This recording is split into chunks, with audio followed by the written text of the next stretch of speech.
कि कैसा फिसाद था, अलियाबाद का फिसाद हुआ था और फिर हैदराबाद में हर थोड़े दिन का फिसाद, कभी रमीजाबी का फिसाद, कभी निमोली अड्डे का फिसाद, कभी अंबरपेट का फिसाद, कभी निजामाबाद का फिसाद, कभी आदिलाबाद का फिसाद। अरे हर फिसादात में जलते हुए घरों को बुझाने के लिए दौड़ने वालों का नाम मजलिस इत्तेहादुल मुस्लिमीन था।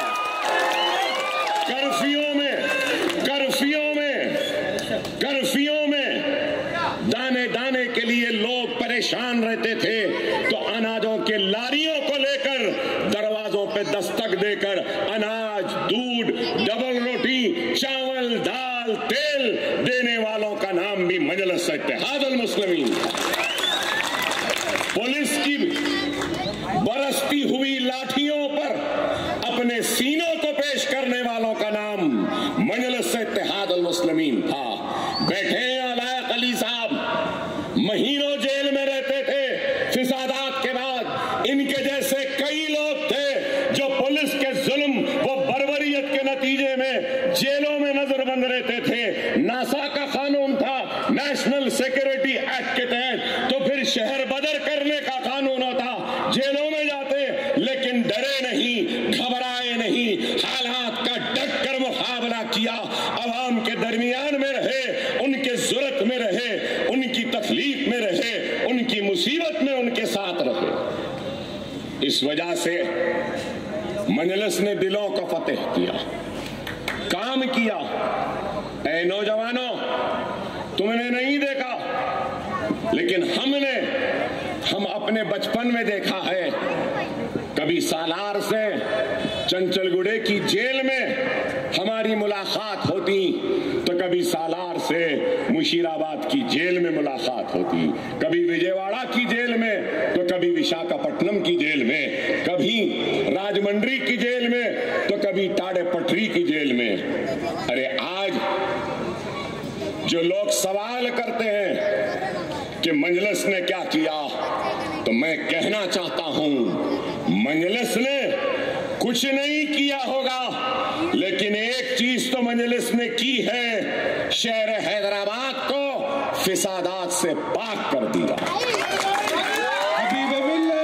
मजलिस ने अगर कुछ नहीं किया तो एक और चीज तो की है कि नौजवान बच्चे आज यहां खड़े हैं, कई बुजुर्ग जानते हैं।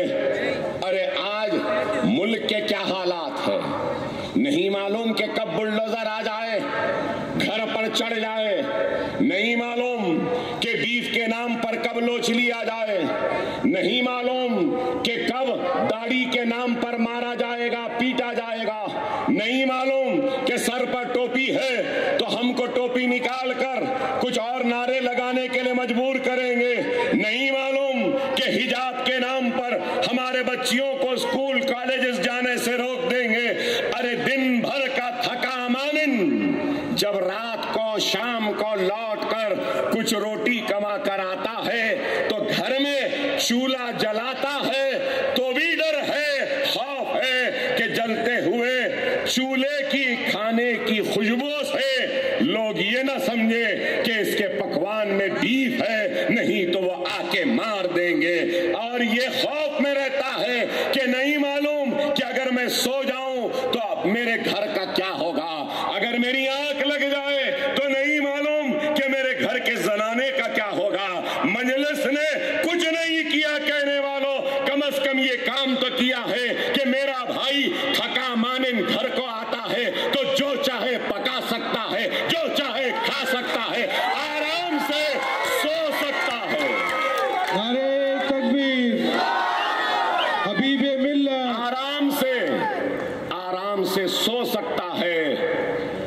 कोई माए का लाल पैदा नहीं हुआ जो थके मानिन मेरे भाई के नींद में खलल पैदा हो।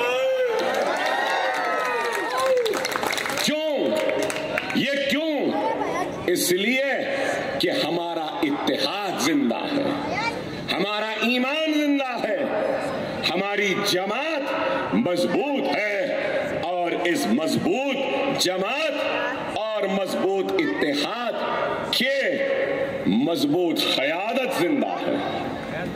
क़यादत जहां नहीं परेशानियां वहां, जमात जहां नहीं कमजोरियां वहां, ईमान जहां नहीं वहां पर गैर महफूज।